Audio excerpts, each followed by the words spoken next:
Vanmôre wil ek uit vir julle lees uit. Julle kan so lank blaai na die hoofstuk toe.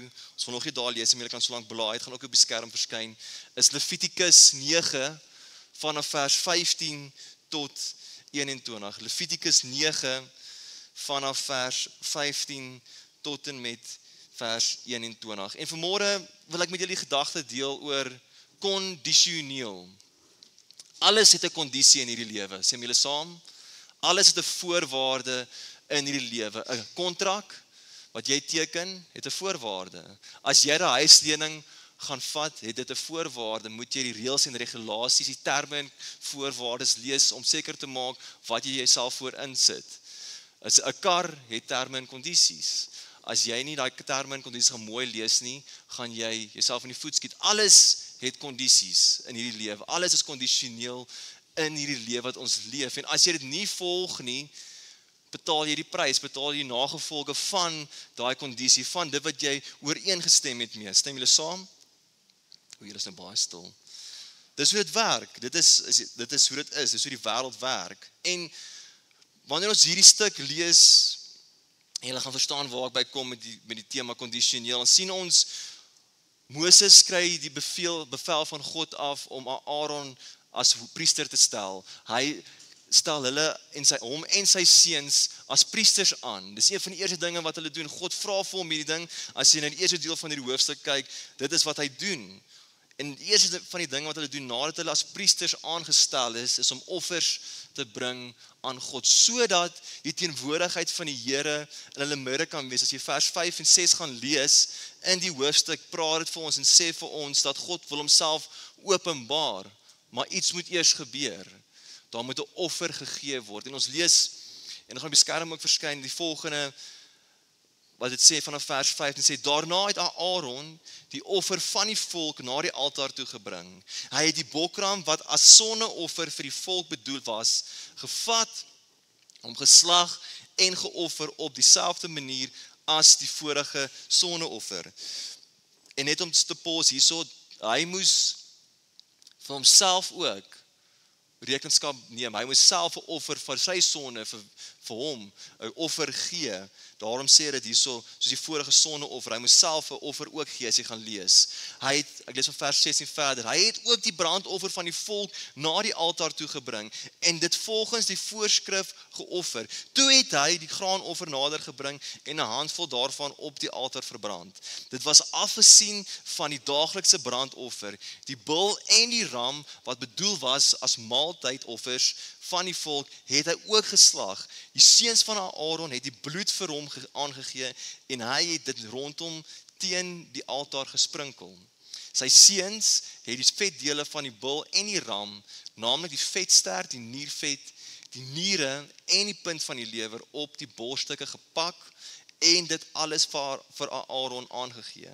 Hy het die vetdele op die altaar verbrand, maar die borsstukke en die regterbout het hy as beweegoffer aan die Here aangebied, soos Moses hom beveel het. Jy dink nou, hoekom lees ons hierdie stuk vandag? En toe ek met die Here praat en hierdie dieper in dit gaan, sien ons die stappe wat gevolg word. Om God se teenwoordigheid te kon beleef, moes die volk van Israel, moes die priesters hierdie offers gee aan God, sodat hulle net by God kan uitkom, net hulle hom kan beleef, maar is al die dinge, al die reëls, al die regulasies, al die kondisies wat geontmoet moes word, sodat hulle God kan beleef. As jy gaan Levitikus 6 gaan lees, is daar verskeie offers wat gedoen word. Daar is nie net 'n brandoffer of 'n sonneoffer of 'n graanoffer, daar is verskeie offers. Vir elke offer is daar reëls, is daar orde wat elkeen moet volg en wat hulle moet byhou en moet bybly. Hulle mag nie een stuk mis nie. As hulle dit verkeerd doen, gaan dit hulle groot kos, want hulle is besig met 'n heilige God. Hierdie offer moet reg gedoen word, moet reg voorberei word. Die priester moet ook homself reg voorberei vir hierdie offer om dit te kan doen. En een van die ander dinge wat hulle ook gedoen het is om Yom Kippur, ek glo ek sê dit reg, jaarliks te doen. Hulle het 1 keer per jaar Yom Kippur gedoen vir die versoening van die volk se sondes. Dit moes jaarliks plaasgevind. Die priester wat Aaron was vir daai tyd, as jy gaan hoofstuk 16 lees van Levitikus, moes hulle offers gee. Hy moes eers self 'n offer bring aan God en dan is daar 2 offers. Een waar die skuld opgeplaas word en die ander ene wat die skuld wegvat, wat lewendig weghardloop, wat vrygelaat word, wat verteenwoordig die sondes wat vergewe word, wat vrygespreek word en dan is hulle weer opnuut toegewy aan die Here. En dit moes hulle elke jaar gedoen het. Imagine, dink vir 'n oomblik ons moes dit gedoen het. Elke jaar kom ons bymekaar, ek of Wouter doen die reëlings en ek wil vir julle lees wat die proses. Hier is net die gedeelte van die proses. Julle kan verder op julle eie lees. Die priester moes 'n jong bul as sondeoffer gee, net vir homself en 'n ram as brandoffer, net vir hom. Dan moes hy gewyde klere van 'n gewone priester aantrek, 'n broek, 'n serp om sy lyf en 'n tulband om sy kop. Alles moes gewyde linnenklere gewees het. Hy moes homself ook bad voordat hy die klere kon aantrek, wat ek dink eintlik 'n goeie beginsel is, om homself te bad voor die skoon klere aantrek.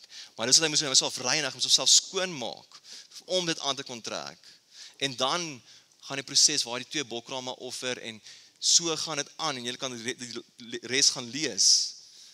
En so is die skuld van die volk versoen teenoor God.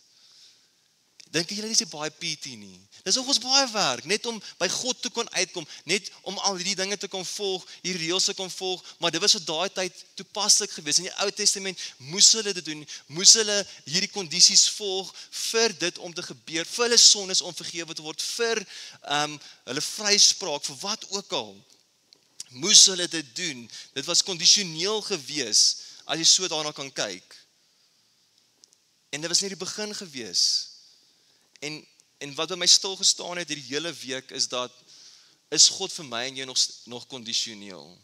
Sy teenwoordigheid, sy liefde, sy vergifnis, sy vryspraak. Is dit wie hy is? Moet jy iets doen om dit te beleef vir jou vanmôre? Is God maar net iets wat jy voor werk? Is sy liefde net iets waarvoor jy werk? Is sy vergifnis wat jy iets net voor moet doen? Want baie kere vang ons onsself beroep en sê, Here, ek moet werk vir u. Ek kan nie uit genade uit beweeg nie. En ons doen dit en ons mense wat nog hierdie feeste nog leef en doen en Ou Testamentiese wette volg en hulle doen dit stiptelik en is as om van Jesus van voor af weer te kruisig. Is om eintlik te sê, Here, Jesus, ek weet iets vir my gesterf, maar eintlik maak dit nie saak nie. Eintlik maak die geboorte nie saak nie. Eintlik maak die kruising nie saak. As ons teruggaan na dit wat oud is, dit wat Jesus klaar kom vervul het, dan maak ons God weer kondisioneel. Dan beperk ons eintlik God. Dan sit ons God eintlik in hierdie boksie om te sê, Here, u kan dit nie doen vir my nie. U kan nie my omstandighede verander nie. U kan nie my verander nie. U kan nie my vryspreek nie. U kan nie my huwelik red nie. U kan niks doen nie, want ons het klaar God in hierdie boksie geplaas. En 'n term en 'n kondisie op God gesit en dis hoe dit is en dis hoe dit moet wees. Terwyl God klaar die prys betaal het, terwyl Jesus klaar dit vir my en jou gedoen het, terwyl hy klaar dit van vooraf uitbeplan het. Jesaja 9 vers 5 sê, vir ons is 'n seun gebore, aan ons is 'n seun gegee.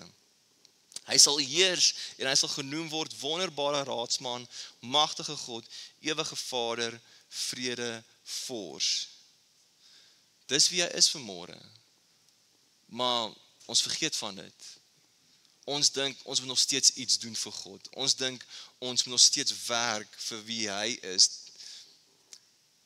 En wanneer dit by daai punt kom is, dan gaan ander mense, gaan jou vrou, jou man, jou kinders ook kondisioneel wees. Geen nie om wat hulle doen nie. Jy gaan altyd teleurgesteld wees, jy gaan altyd hartseer wees, jy gaan altyd voel dis nie genoeg nie. Want jy het klaar besluit hoe dit moet wees. Jy het klaar besluit dis hoe dit gaan wees en dis hoe dit gaan uitwerk en dit kan maar so wees en dit is daar's niks verder tot dit nie. Terwyl God sê, maar ek het my onkondisionele liefde vir jou uitgestort op die kruis. Ek het my lewe vir jou kom gee en dit in oorvloed vir jou gebring. Wat maak jy met dit wat God vir jou gegee het? Of sê jy dis nie vir my vanmôre nie? Sê jy dit is nie wat God vir my wil hê nie? En glo hierdie leuns van die vyand.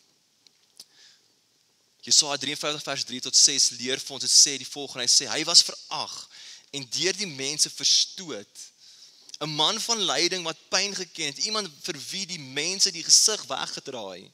Hy was verag en ons het hom nie gereken nie. Tog het hy ons lyding op hom geneem. Ons siektes het hy gedra, maar ons het hom beskou as een wat gestraf word, wat deur God geslaan en gepynig word. Oor ons is hy deurboor, oor ons sondes is hy verbrysel. Die straf wat vir ons vrede moes bring, was op hom. Deur sy wonde het daar vir ons genesing gekom.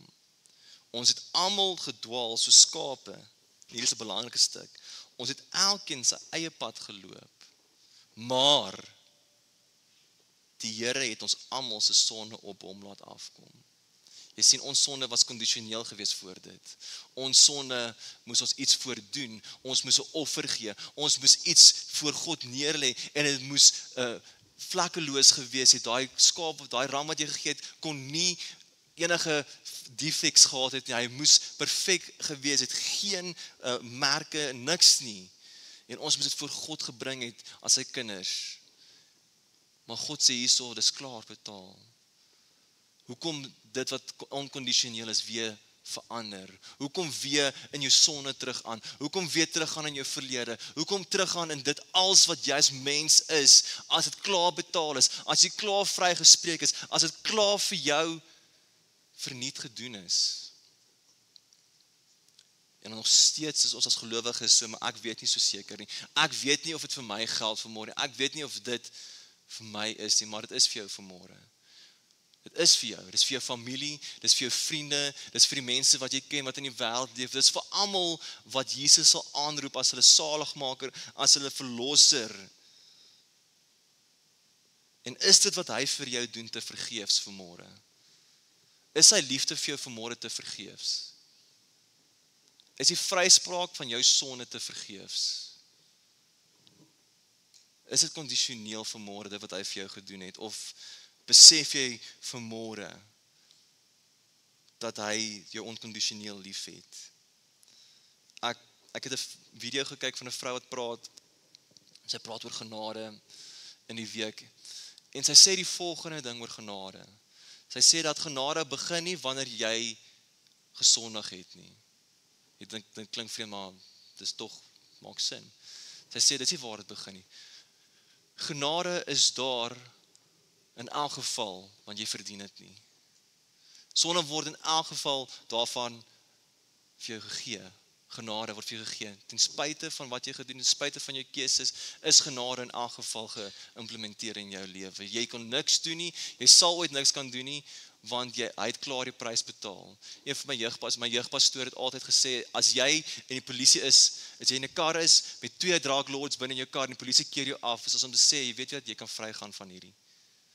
As die polisie afkeer, die polisie staan kyk, en hy sien die 2 ouens met 10 kg dwelms in hulle kante, en hy sê, jy's vry. Dis wat genade is. That's what grace is. Om te sê, ek weet wat jy gedoen het. Ek weet die pyn en die lyding wat jy deurgegaan. Ek weet die sonde wat jy aangevang het. Ek weet wat jou aangaan. Maar ek kon 'n stuk papier kry hierso. Hierso is eene. Ek wil vir julle wys. Sê nou maar hierdie is 'n kontrak wat jy geteken het. Dis die kontrak van jou sonde. Dis die kontrak van jou verlede. Daar's terme en kondisies vir jou lewe. Jy het dit geteken die dag toe jy begin sondig het. En Jesus kom en hy sê, jy weet wat? Ek vat dit vir jou. Daar's nie meer hierdie terme en kondisies nie vir jou nie. Al die voorwaardes van jou sonde, al die voorwaardes van jou keuses, alles wat jy sou gedoen het en nog gaan doen, dra ek op my. Al jou voorwaardes, alles wat vir jou kondisioneel is, neem ek op my en vat ek as my kruis, as my dood, sodat jy ewigheid in my kan hê. Hoe wonderlik is dit nie, kerk? Om dit te kan hê, om te kan weet ons nog hoop vir my, geen nie om hoe vergaande ek vanmôre is nie, geen nie om wat ek gedoen het nie, geen nie om wat ek mag ervaar en beleef vir myself, jy sê God se woord anderste oor my en jou vanmôre. Jy weet dat hy as 'n pap baba aarde toe gekom het om hoop te bring vir my en jou en 'n kruisdood te dra, sodat ons vry kan wees van hierdie wêreld, vry kan wees van sonde. Hebreërs 10 vers 11 tot 14 sê, verder, elke priester staan van nag vir dag sy diens en verrig. En bring elke keer weer dieselfde offers wat tog nooit die sondes kan wegneem nie. Maar Jesus Christus het een offer vir die sondes gebring vir altyd aan die regterhand van God gaan sit. Nou wag hy daar totdat sy vyande aan hom onderwerp is. Deur die een offer het hy die wat vir God afgesonder word vir altyd volkome van sonde vrygemaak. Nie tydelik nie, vir altyd kerk. Ons moet geherinner word die prys wat hy betaal het. Ons moet geherinner word, hy het nie net verniet aarde toe gekom nie. Hy het gekom sodat ons lewe kan hê en dit in oorvloed. Nie net op 'n Sondag nie. Nie net in 'n stilte tyd nie, maar vir die wêreld om te sien wat hy in my en jou lewe gedoen het. Om te sien, dit is nie kondisioneel nie. Dit is vir almal wat na hom toe sal kom. Dit is vir almal wat hulle hande sal uitstrek na hom toe. Want ek was daar gewees. Jy was daar gewees. Jy het nie uit geboorte uit klaar die Here geloof en prys nie. Jy het in 'n sondige wêreld was jy ingebore. En jy moes jou lewe af lê en sê, Here, hier is my lewe vir U, want U het die lewe vir my gegee. En gee nie om waar jy is vanmôre nie. Gee nie om wat jy in hierdie lewe gedoen het. Jy kon moord gepleeg het. Jy kon egbreek gepleeg het. Maar as jy sal bely en sal berou voor die Here en sê, Here, vergewe my. Ek het gesondig. Is hy goed om jou vry te spreek daarvan. Die wêreld sê jy moet hier, as jy dit gedoen het, gaan dit gebeur en dit gaan so bly. God sê, ja, jy het dit gedoen en dit gaan gebeur, maar daar is ook hoop vir wanneer jy in my is jy vrygespreek, is jy vergewe. En mag ons in hierdie feestyd, in hierdie Christusfees, in die tyd wat ons inbeweeg en wanneer ons in die nuwe jaar ingaan, mag ons nie vergeet wie hy in ons lewens is nie. Mag ons nie vergeet wat hy nog steeds doen nie. En dat ons dieselfde aan ander sal wys ook. Dat ons nie sal vaskyk in hulle sondes nie sal vaskyk in hulle foute nie sal vaskyk in hulle besluite nie, maar deur die oë van Jesus Christus, hulle sal kyk en sal sê, jy weet wat ek was daar gewees. Ons keer nie goed wat hulle doen nie, ons keer nie goed die sonde nie, ons keer nie goed die besluite nie, maar ons bid vir hulle. Ons is Jesus vir hulle. Ons tree vir hulle in. Want wat gaan my beter maak as die wêreld? Om Jesus te wees. Om te kan dien en nederig te kan wees. En uit liefde vir hulle te kan sê, daar is 'n hoop. Jy gaan na die ewige hel toe, maar daar is 'n hoop. Daar is 'n lewe na hierdie en jy kan dit kry deur Jesus Christus. Ek sal steel van hierdie wêreld as ek nie vir mense dit vertel vanmôre nie. Ek sal die grootste geskenk wat ooit vir ons gegee kon word vir myself hou en dit sal verkeerd wees. Want ek was daar gewees en mag dit vir jou 'n hoop wees vanmôre. Mag dit jou herinner dat jy nie die enigste een is wat Jesus voor dood gegaan het nie. Want ons as gelowiges kan ons so hoog en heilig raak. Net dink net die Here het net vir my gesterf. Nee.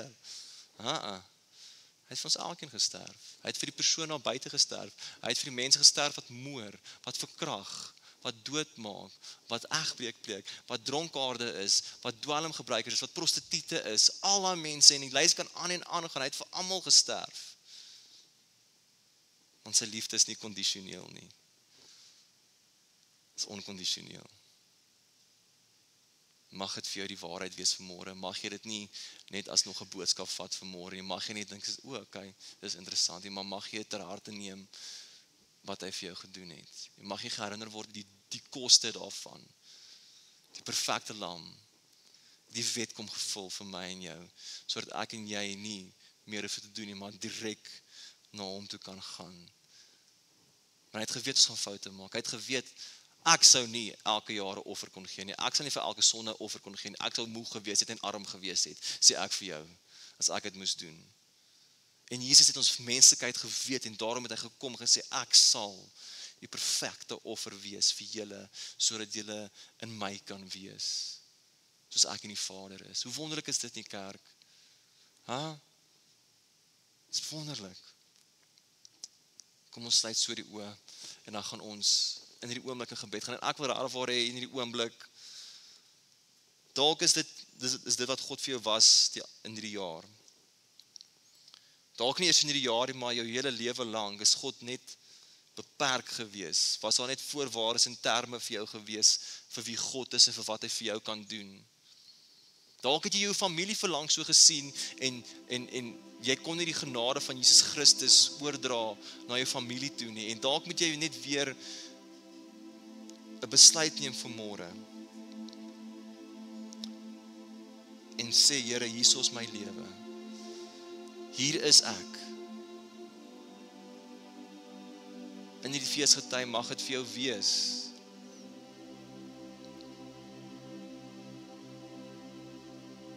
Here, ek bid vanmôre vir ons elkeen, my en Kluis.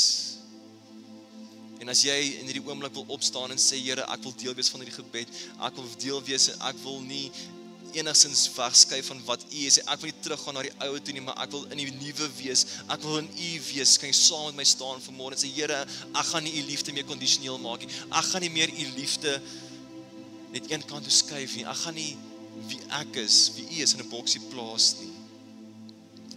Gaan ek gebed doen vanmôre. As jy saam met my wil staan, of net jou arm wil opsteek, in samestemming, en sê, Here, hier is ek. Gaan ek nou die gebed doen, saam met jou, ek dankie, ek sien die hande. Here, ons is vanmôre hier, as gevolg van U, omdat U die kontrak gevat het van my sonde, het opgeskeer het, gesê, ek sal dit dra. Ek sal dit doen en ek sal vir jou liefde gee wat onkondisioneel is. Ek sal vir jou prys betaal wat geen mens sal betaal nie, wat niks by dit sal kom nie. Die woord leer ons dit in Hebreërs. Dat hy offers kon nie dit doen nie. U alleenlik, wat die volmaakte en vlekkelose lam is, het dit gedoen.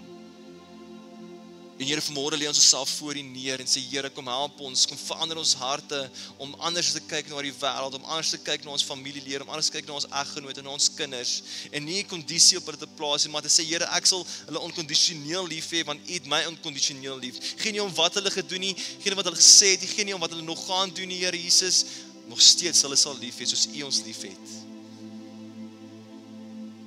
Want dit U prys gekos, dit U seën gekos.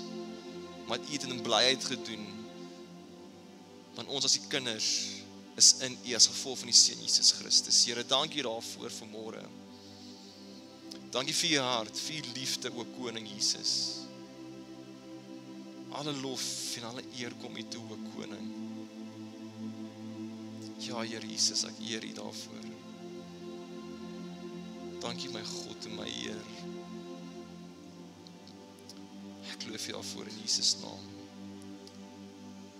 Dankie Jesus, dat ons ook so kan, wanneer ons uit mekaar kan beweeg, dat die seën van die Vader, die kosbare Heilige Gees en die Seun Jesus Christus oor elkeen kan spreek vanmôre.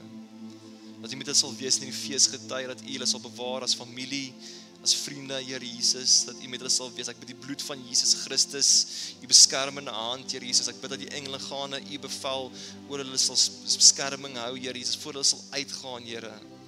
En met hulle sal wees, Here. Ek loof U, ek eer U, ek dank U, o God, dat U seën kan uitspreek vir elkeen, tot ons mekaar weer sien, Here. Ek loof U, o Koning, en ek eer U daarvoor in Jesus Christus naam ontvul. Amen. Ons wil jou graag bedien in hierdie tyd na die beste van ons vermoë.